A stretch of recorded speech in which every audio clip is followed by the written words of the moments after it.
जय गुरुदेव, नमस्कार। आज का टॉपिक बड़ा इम्पॉर्टेंट और सेंसिटिव भी है।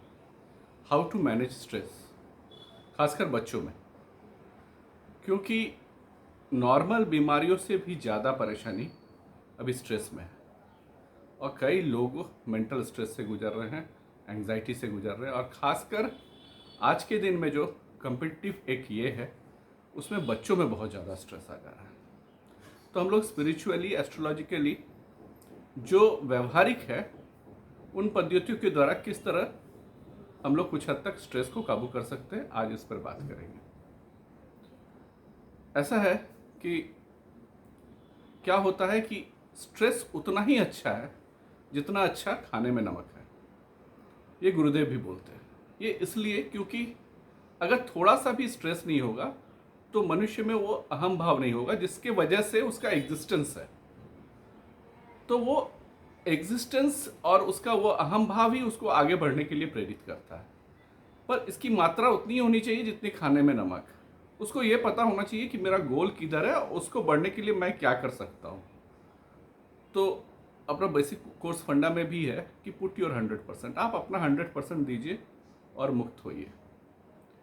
मान लीजिए कि कोई फैन है या कुछ है, उसका मैक्सिमम स्पीड कुछ भी होगा, मान लीजिए 5000 आरपीएम या कुछ होगा कोई मोटर का स्पीड, वो उस क्षमता पे घूम सकता है। अब उसको आप उसको बढ़ा के 7000 कर देंगे तो क्या होगा? यही होगा कि उसके जो बाद बाकी ब्लेड्स हैं वो टूट के इधर उधर बिखर सकते हैं। तो यही है स्ट्रेस की भी कहानी। हाँ, स्ट्रेस दिमाग में उतना ही लेना चाहिए जितना स्ट्रेस लेके हम चीज़ों को हैंडल कर सकते हैं। स्ट्रेस अगर उससे ज़्यादा होता है तो वो हम लोग जो हैंडल करने की क्षमता होती है वो व्यवहारिक क्षमता खत्म हो जाती है, और फिर हम एंग्जाइटी में भोगने लगते हैं और काल्पनिक चीज़ों को इमेजिन करने लगते हैं जिसकी वास्तविकता से कोई मतलब होता ही नहीं है। यह है स्ट्रेस की कहानी। और फिर उसका चरम तो आप लोग जानते ही है, चरम बहुत कुछ हो सकता है, सुसाइड तक हो सकता है।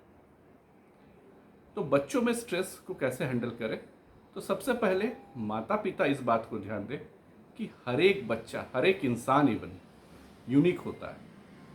ये कंपैरिजन नहीं होना चाहिए कहीं से भी नहीं, कि अमुक का बेटा तो बहुत अच्छा डांस करता है, तुम नहीं क्यों कर सकते हो?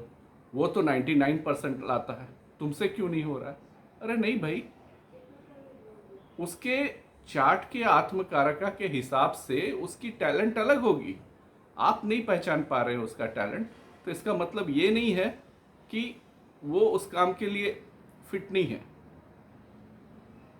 मतलब मेरा कहने का ये है कि ऐसा ज़रूरी नहीं है कि हर कोई मार्क्स ला के ही टैलेंट अपना शो करे और हर कोई बहुत अच्छा डांस करके ही अपना टैलेंट शो करे, या क्रिकेट में 130 या 140 प्लस की स्पीड पर बॉलिंग करके अपना टैलेंट शो करे। दुनिया यूनिक है। जैसे हजारों तरह के फूल हैं, हजारों तरह की सब्जियां हैं, तो इंसान और बच्चे भी यूनिक हैं। तो उनको अलग अलग जगह पे उनका टैलेंट है और उसके एक्सप्रेस करने की क्षमता भी अलग अलग है। पर इसके बावजूद पढ़ाई तो करना ज़रूरी है, क्योंकि मेन स्ट्रीम भी सबसे ज़्यादा नौकरियां देती है। तो फिर चलिए देखते हैं हम लोग स्ट्रेस को कैसे हैंडल कर सकते हैं। चंद्रमा जो है वो मन का कारक है, मैं कई वीडियो में बोल चुका हूँ। तो अपने बच्चों को प्रेरित कीजिए कि रोज नहाएं, और अगर थोड़ा उनका इम्यूनिटी अच्छा है तो ठंडे पानी से नहाएं। जब भी आप ठंडे पानी से नहाइएगा तो आपका स्ट्रेस लेवल तुरंत डाउन होता है, ये ज़रूरी है। और हाँ, आज तो विशेष है, आज गंगा दशमी है। गंगा जो बोला जाता है हर कृत्यों को धोती है, तो अगर आपके घर में आज गंगा है तो थोड़ा सा गंगा पानी मिला के हर फैमिली मेंबर्स को बोलिए आज के दिन नहाने। तो ये एक तरीका हुआ। दूसरा तरीका ये है कि बच्चों को प्रेरित कीजिए, अगर वो मॉर्निंग वॉक में निकले। आप बोलिएगा उसका पढ़ाई में डिस्टर्ब होगा, नहीं होगा भाई। अगर वो निकल पाता है तो उसको बोलिए मॉर्निंग वॉक करे 8 के शेप में। 8 के शेप में अगर आदमी वॉक करता है तो उसका कई एंग्जाइटीज खत्म होते हैं, क्योंकि 8 जो है वो स्कॉर्पियो का साइन है। ये दूसरा तरीका है। तीसरा तरीका है, शनिवार शनिवार को बच्चे के जो तकिया होता है उसके नीचे नमक रख दीजिए और फिर जब वो सुबह उठे तो उसको फ्लश कर दीजिए, मतलब बेसिन में बहा दीजिए। या आप ऐसा कर सकते हैं, शनिवार शनिवार को आप उसको बोल सकते हैं कि तुम अपने पानी में थोड़ा सा नमक मिला के नहाओ, सेंधा नमक वो तो ज़्यादा अच्छा है, उसके बाद फिर फ्रेश पानी से नहा लेना। उससे क्या होगा, उससे ऑरा क्लींस होगा, उससे भी स्ट्रेस डाउन होता है। एक और बहुत अच्छा मेडिसिन है ब्राह्मी। ब्राह्मी के सिरप आप अपने बच्चे को रेगुलर दे सकते हैं। ये ब्राह्मी सिरप जो क्या करता है, वो मेमोरी तो शार्प करता है, साथ साथ एक्स्ट्रा एंग्जाइटी को भी कम करता है। तो ये कुछ तरीके हैं स्ट्रेस को डाउन करने का। और ये विश्वास दिलाइएगा बच्चों में, और आप खुद भी अपने में विश्वास रखिएगा कि ये पृथ्वी में जो भी आया है, एक चींटी भी आया है तो नेचर उसका ख्याल रखता है। हाँ, पर ये विश्वास होना चाहिए कि मेरा नेचर के साथ अनन्याय संबंध है और नेचर मेरा ध्यान रखेगा। ये विश्वास एक बार जम जाए तो आप विश्वास कीजिए, सच में नेचर रिस्पॉन्ड करता है। अगर आप ऑटोबायोग्राफी ऑफ योगी पढ़े होंगे तो उसमें योगानंद जी का जो है चैलेंज उसकी दीदी से होता है। उसकी दीदी बोलती है कि बिना पैसे का कुछ नहीं होता, और वो बोलते हैं कि ईश्वर चाहे तो कुछ भी हो सकता है। वो पेनी चैलेंज के नाम से है उस चैप्टर में। तो फिर उसकी दीदी कुछ पैसे दे देती है, 5 पैसे या कुछ, कि तुम लोग कहीं चले जाओ और दिन भर का पता हम मुझे बताना शाम को।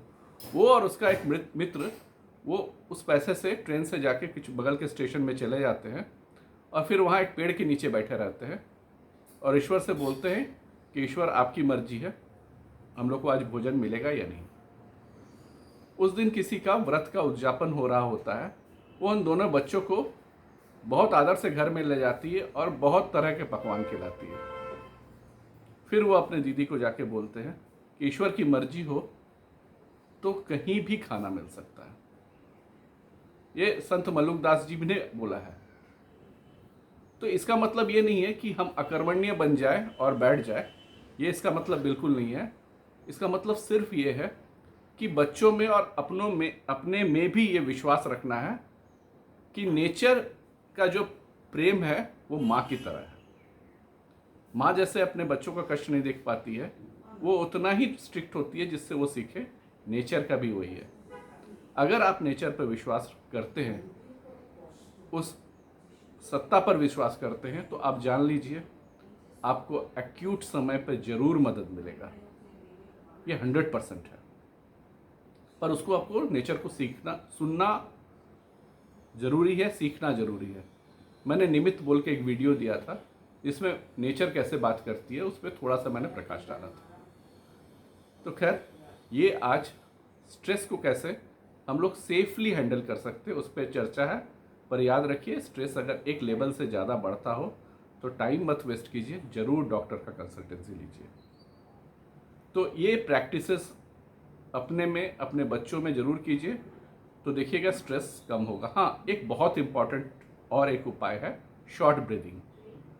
शॉर्ट ब्रीदिंग जो है वो जल्दी जल्दी सांस को लेके बाहर फेंकने से जो हमारा चक्रास है वो क्लीन होती है, उससे भी स्ट्रेस बहुत कम होता है।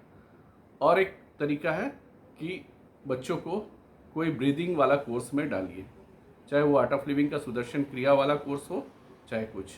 तो इससे भी स्ट्रेस को हैंडल करने की बहुत सारी कलाएं आ जाएगी। तो स्ट्रेस पे इतना ही। तो बच्चों के एग्ज़ाम के पहले इन सब चीज़ों को आप प्रैक्टिस करवाइए। आशा करता हूँ सारे बच्चे स्ट्रेस फ्री रहेंगे और स्ट्रेस फ्री बच्चे एक अच्छा देश का निर्माण कर पाएंगे। आज के लिए इतना ही। नमस्कार।